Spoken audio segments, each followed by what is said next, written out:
what kind of variance do you think we find? Well, by far, the majority of all our variances are spelling differences. So somebody tell me, is theater spelled right or is theater spelled right? I like that answer, yes. It has much more to do with what side of the Atlantic Ocean you're on, determining which one is spelled right. And the same is true with color. Is it spelled right or is that spelled right? Once again, it depends on what country you're standing in, whether it's spelled right. That by far is the majority of the variances when we lay out all 5,000 of those manuscripts. We find spelling variances. Anybody who's ever seen my handwriting knows that I am very creative when it comes to spelling. Can I get an amen? The other thing is nonsense errors, and here is my test for anybody with OCD. Nonsense errors, they happen every time we write anything. It can happen just because you're in a hurry writing. One of the things is you can writing a letter twice. See it? When it should have been written, see it? Once, or vice versa. Just because it's in English doesn't mean it doesn't happen in other languages also. How many of you get confused with double T's? Double T's are one of the worst things, if you ask me. Reversing the proper order of the letters. Does anybody see it? Obviously here, since I did this on a computer, I intentionally did this. And then on your notes, I intentionally did this. How many will confess, though, if you're writing a note, you do this? You don't intentionally do it, it just happens. Happens to me more than it happens to you. Making two words one, or making two words two. You see it? Once again. This happens in manuscripts, and personally, this is another problem in my head. We have so many conjunctions. We have so many conjunctions. We also have words that are sometimes two, only we pronounce them as one. And I get so confused without the help of a computer over, is this one word or is this two words? Using two words that sound the same. Do you see it? Using two words that sound the same. I did that intentionally also. We see this in manuscripts where somebody accidentally copies something twice, or the exact opposite can happen where they accidentally seem to omit something. And when we look at the rest of their work, it doesn't seem to suggest they're intentionally omitting stuff. It's just naturally happened. Finally, skipping a letter by accident. Skipping a letter, skipping a word, what have you. These two categories, spelling errors and nonsense errors, are the majority of all of our variances. When we lay out all 5,500 copies, we find these. Tell me something. Of these, are these nonsense errors, should we just give up? Or can you figure out what they are? Yeah, exactly. And the same is true when it comes to the spelling errors and the nonsense errors in the Greek New Testament, especially when we're talking about scholars who are scholars in Greek. The same way, you're not even a scholar in, you are, but you're not even a scholar in English, are you? And yet you can figure out these differences, right? So a Greek scholar can obviously be reading along and realize he skipped a letter. He copied a letter twice. He skipped a word. All of those kinds of things. How many variants are in the catalog? There are literally thousands. Literally thousands. Because once again, we're talking about hand-copied manuscripts. If we were to do the same thing, if we were to have the Declaration of Independence right here, big bold letters, and everybody had an assignment of copying it word for word, we're going to get variances just in this small sample group, right? Mine's going to have the most variances, just so you know. But then, can we then sit down with everybody's copy, even if the original was destroyed? Could we sit down with everybody else's copy, and could we figure out what the original said? If there's a variant over here, but everybody else doesn't have that variant, what's the most likely scenario? The variant is wrong, right? And mine is going to have so many creative spellings that they're going to have me instituted, I swear. The other. So our first category is spelling differences. Our second category is nonsense errors. Our next category, differences that make no difference. What does that mean? Well, for example, in Greek, the name John can be spelled with one or two nuns. That is the Greek letter nun right there. If you look at it, it's kind of like our N upside down. If you were to flip it right side up, to us, it would look kind of like an N, wouldn't it? Although now to us, it looks kind of like a U, or maybe depending on how you make a V, it looks like that. In Greek, you can spell the name John with one N or two N's. And it makes no difference.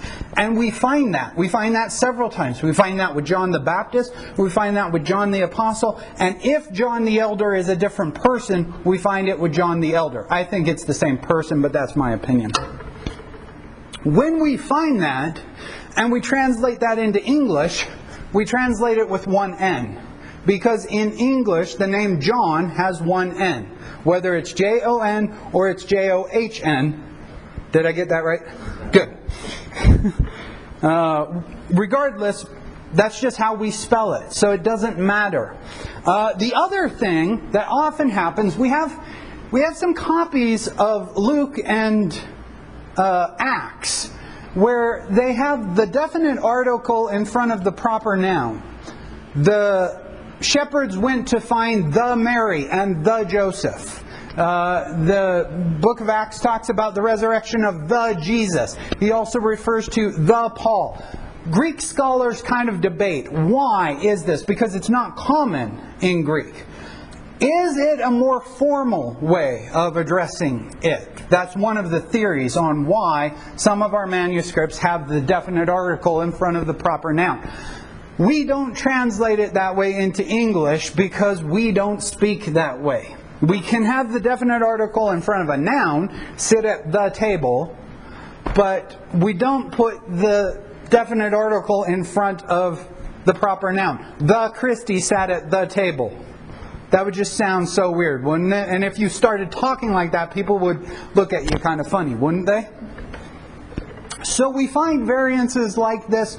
We wonder why the person did this, but we don't know why. And even when we translate it into English, it doesn't matter because we don't speak that way.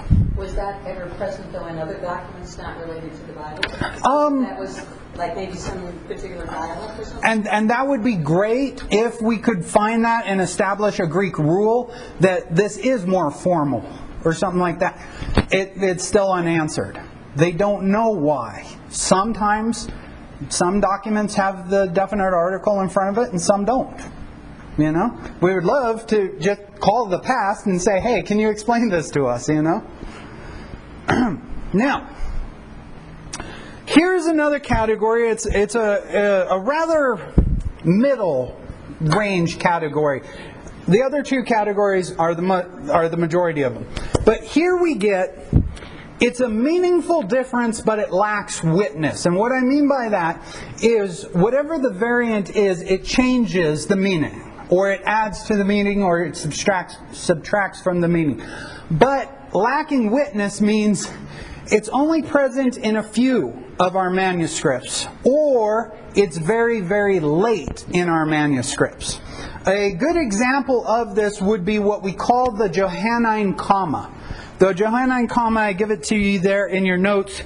The Johannine comma is a clause that appears after 1 John chapter 5 verse 7 and before verse 8. If you have a King James version of the Bible, here you see it translated in the King James. For there are three that bear record in heaven, the Father, the Word, and the Holy Ghost. And these three are one. However, the majority, and I do give you a couple other translations that contain the Johannine comma, the majority of translations do not contain it. They simply end verse 7 at, for there are three that testify, and then it goes on into verse 8. Now, why is this? Well, we have it in a few Greek manuscripts. We have it in Greek manuscripts that date somewhere between the 14th and the 16th century. So we're somewhere more than 1,000 years after original John wrote 1 John. It's found in 8 Greek manuscripts. 4 of those times it's not even found in the body of the text. It's found in the margins of the text. And moreover, despite the fact that we have great Trinitarian debates in the 2nd and 3rd and 4th century, we have no early church father quoting this passage. Is this passage a terrific defense of the Trinity? Yeah, it's a terrific defense of the Trinity. It pretty much spells out the doctrine of the Trinity right there, doesn't it? The problem is, it's probably not in the original. And we don't have early citation by church fathers telling us that it's in the original. Just in case anybody happens to know, we don't believe that Cyprian in the 3rd century, church father Cyprian, we don't believe that he's quoting this because he's not talking about 1 John in that text. We believe he's just using common vernacular that at the time it was very common to say the Father, the Word, and the Spirit, and these 3 are one. And therefore, since he's not referring to 1 John, this is probably not a citation of 1 John. Oh, I thought you had a question. So now, here's where one of our early controversies jump up at us. Ever since more publications after the King James, some people have taken their King James Bible, they've opened it up and they found a verse, and they said, you use your NIV and you find that verse, and you use your New Living and you find that verse, and you use your New American Standard and you find that verse, and you're going to say it's not there, and you're going to say it's not there, and you're going to say it's not there, and they're going to say, see, they're editing the Bible. They're taking things out of the Bible. Well, let's look at that argument a little bit closer, and let's ask ourselves, is the King James the source? Is it the source of authority, or is 1 John and our copies of 1 John the authority? Because when we have things like this that don't appear until much later in our manuscripts, it's probably very unlikely that it goes back to the original. And if it doesn't go back to the original, is it Bible? Our next category is a very, very, very small category. It's meaningful and it's possible. Meaning it's not a spelling error, it's not a nonsense error, and it changes the meaning of the text. And we have good witness to the variance. In other words, it appears in multiple manuscripts, or it appears in multiple church fathers' quotations of it. One of the easiest ones to understand is here in 2 Corinthians chapter 1, verse 12. In the New American Standard, it's, for our proud confidence is this, the testimony of our conscience, that in holiness and godly sincerity, in the International Standard Version, for this is what we boast about, our confidence testifying that we conduct ourselves in the world with pure motives. Here are our variances. Holiness or pure motives. Now look at those 2 Greek words. What do you notice right away? Different spelling, but they look very similar. They start with the same letter and they end with the same letters. In fact, there's 4 letters that are our variant, creating the confusion. In the first one we have a gamma and an iota. In the second one we have a p and a lambda. You can see why a word spelled like this, it would be very easy to create this variant, right? I mean, we can see this in English when we think about words like descent and decent. Descent and decent. Or, for example, grace and grave. They're just one letter difference. Obviously, the context of the sentence will help us determine, did he mean to say grace there or did he mean to say grave there? Because, those are not 2 words that you would often interchange with each other, right? That being said, here's the problem. We have good manuscripts that have holiness We have good manuscripts that have pure motives. And in fact, I tell you, they're English Bibles. 9 English Bibles translate it holiness, and 8 English Bibles translate it pure motives. Those are the ones that I could access online and find this very easily. As you could see at the beginning, we had so many translations of the Bible that I was not able to find them all. But here, I want to ask you a true question. Is this a true variant? Do these two words mean different things? Yes, they mean different things. Does it really change what he's saying, though?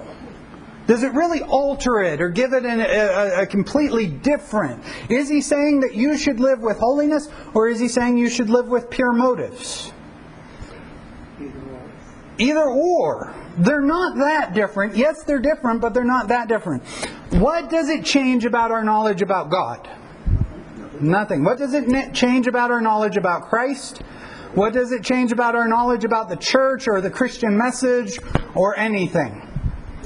Nothing. So it's a meaningful variant, and it's a possible variant, but what does it really change? And keeping in mind, once again, there are less, when we've laid out all of the manuscripts, when we've tallied all of the variances, less than 1% of all of our variances fall into this category. And this is a good sample of what you see. It could be this word, it could be that word.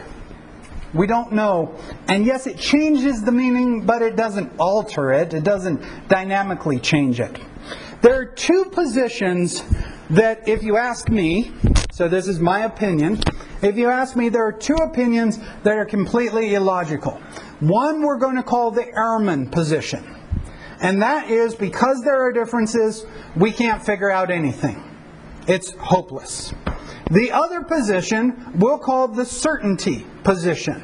And really, only the King James onlyists fall into this category, where they say these manuscripts show certainty, and we absolutely know that it's holiness, or we absolutely know that it's pure motives. Those are our 2 extremes, and when you have 2 extremes, it's usually much better to be somewhere in between the 2 extremes, right?